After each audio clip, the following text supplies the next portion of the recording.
Hey yo, so Jesse.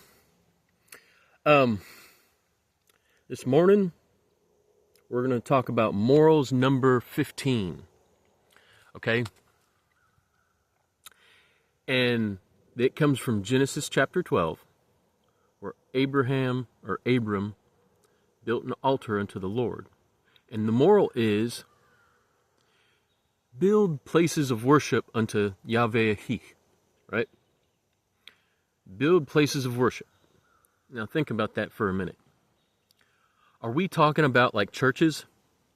Not necessarily. Because a lot of these places of worship in the old days, they were just an altar, a place to do sacrifice, or a place to go up there and pray and meditate. So that's a thing. Now, there's other places, like in the Judges, it talks about folks having set up places of worship in their own house, and it condemns it. So keep your places of worship outside of your house because it causes problems. It causes religious problems where that family that has the worship place in their house will over time take over and govern the religion instead of the religion being what it needs to be, right? So we have warnings in the Bible about the bad way to do it. Okay, so what I mean by this is like, all right, well, maybe you have a place with, like if you're Christian, you don't need to sacrifice. But let's just say that a person is Jewish or even Christian, and they want a private place to go read and study their Bible. Maybe they want to put some Wi-Fi in so they can do some internet searches, and maybe a little bit of something to keep the rain off, and go out there and sit down and think and consider. And maybe they do want to build an altar of some sort and do animal sacrifice or first fruits offering, which should be the offering of basically whatever you pick in your garden as a tithe, or burning a sheaf of wheat or what have you, and these are things that come out of the law of Moses. You're allowed to do free will offerings. It might be as simple as go dove hunting and shoot you a couple doves and offer a couple doves or something like that, or a sheep or a goat or what have you. And these were from ancient times parts of Judaism and also parts of Christianity. In early Christianity, it was considered a free will offering unto God to go do sacrifice, and the apostles did. They chose to do that. It's their free will to do that if they choose to. So in modern times, we've kind of like, to some extent, our country says we have freedom of religion, except animal sacrifice and stuff like that. So be careful with that.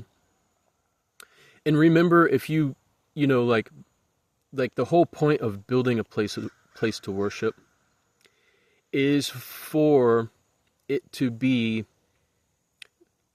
only as a place to worship Yhvh. It's not a place of business. It's not a place for the kids to go sit down and do coloring book stuff over the walls. I mean, if that's their way of worship, that's fine. It's okay.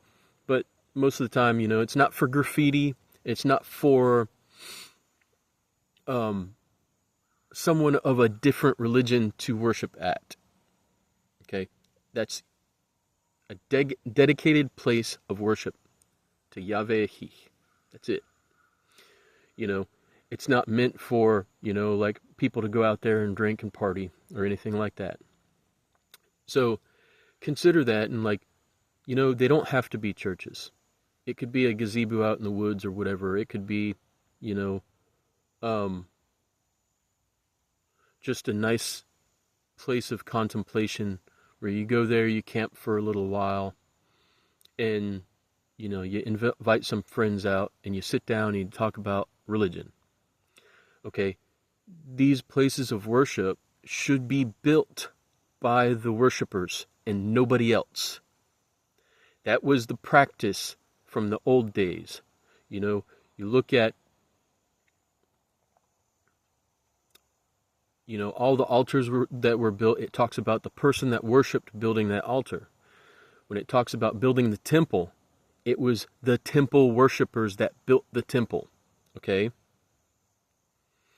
And they may have sourced material from somewhere else, but people that did not worship did not have active involvement in the building of their worship places. So consider that, and consider, like, you know, would you really want a place of worship? Or do you think our God, Yhvh, a very jealous God that has no problem with punishing humanity to the point where, like, mortality kills everybody? Like, he created mortality for the human race. Like, do you want a God like that? That is both a very angry at times and very jealous God, but also a God that knows what he's done and is looking for human beings that he can give mercy to and that want to be friends with him for eternity, you know, and like serve him for eternity, right?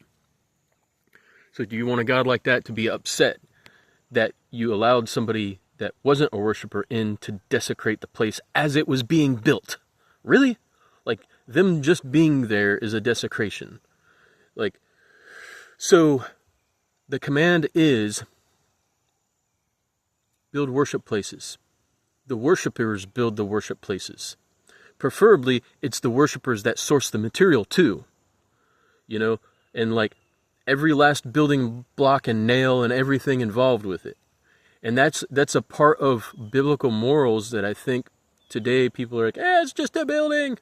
No, it's not just a building. Not if you're any kind of serious about worshiping the God that you worship. That place of worship is, you know, a temple unto the Lord, a temple unto Yhvh, and it's something to take very seriously. All the artwork, you don't want some naked Adam and Eve inside that temple. Like, no nakedness, no blasphemy, no nothing. You know, like, a lot of the idol images and crosses and stuff like that shouldn't even be in a Christian church. Never mind a synagogue. So, like, keep the imagery to, like, the cherubs, you know, the cherubs from the temple. Like, that's the imagery that God wants in his temple. Like, use that imagery, right?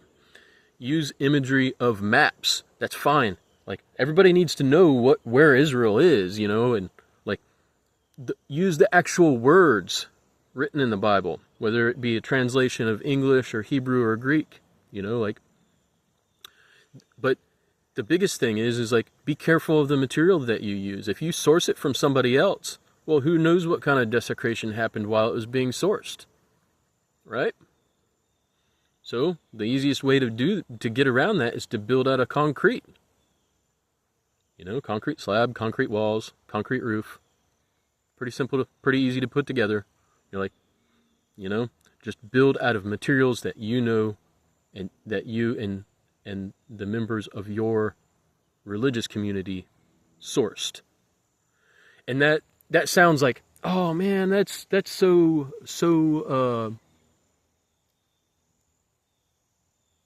that's so inconvenient, or that's not how we need to do these things these days. And I've heard that come out of people's mouths. Okay?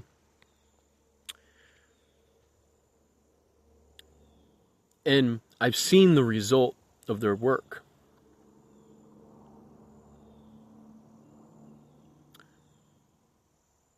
Sometimes it looks nice, but most of the time it doesn't last. And there's not enough religious pride in the building when it's completed because somebody else built it. And so community involvement and community effort of the religious community is the entire point of building something that way. It's the entire point of building a worship place, is that the worshipers put their effort into it, and they're the ones that value it, and they're the ones that don't want it desecrated. And that in and of itself is a practice of worship. And nobody else needs to get involved in that. So keep that in mind and think about it and consider it, because it really is an important biblical moral. And when you look through the Bible, you will find that unless it's a rare case of like one or two people, everybody involved with building something like that was a worshiper, including the outsiders that are named to have helped in those temples. It states clearly that they converted, right? And that's necessary, that the worshipers build the actual temples. And if it's somebody from some pagan religion or atheist or agnostic, well, they have no problem desecrating your material before you even get it. They just don't care, right? And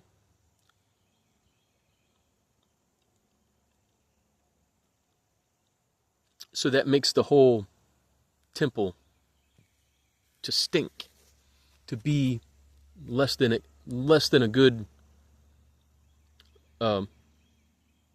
free will sacrifice to Yhvh, right? And how many times have you gotten a present from somebody that somebody gave you, and then part of it was crap? Would you like it? Get a birthday present, brand new t-shirt with a hole in it, or a big stain on it, right? You grow up, get a brand new car, right? You buy you a brand new car, you get in it, smells like dog crap. Would you like that? So don't build the worship places. Don't let folks that aren't your religion build worship places, because that's what it does to Yhvh. And it doesn't seem like that's that important of a thing, but it is. It is very important, especially when you consider how differently God values different humans and different worshipers. If you go through the Bible, certain classes of people are valued as almost being worthless, and others are valued as being worth so much more by our own God. Okay? And so the things that you do, the things that you build in worship to Yhvh are very important, because that makes him, Yhvh, value you more. And that's what you want. You want to be valuable to your God. Because if you're not, well, there's plenty of prophecy in the Bible about nations that get destroyed because they aren't valuable to God. So consider that. Consider it well, because, well, that's a terrible fate. All right, y'all. Just think about it. Bye.